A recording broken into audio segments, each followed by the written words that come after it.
Hi guys, কি খবৰ? সকলোৱে ভালে আছে, ময়ো ভালে আছোঁ। ৰিচেণ্টলি ফেচবুকত এটা ভিডিঅ' চালোঁ, মানে নিউজ চেনেলৰ। চ' সেইকাৰণে মোৰ মনত এটা কথা উত্থাপন হ'ল। চ' আপোনালোকক মই জনাব বিচাৰোঁ সেই কথাটো।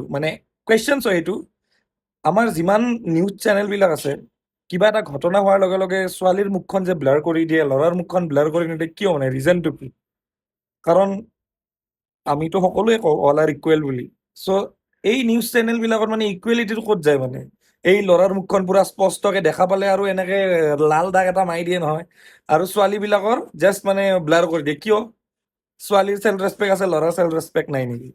মানে কোনোবাই যদি এনচাৰটো জানে, আপোনালোকৰ কি মতামত আপোনালোকে জনাব। মানে চালোঁ মই তেনেকা হয়, বহুত নিউজ চেনেলবিলাকত এনেকা।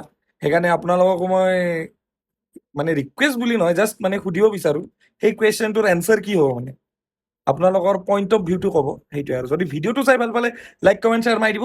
বাই বাই গাইছ।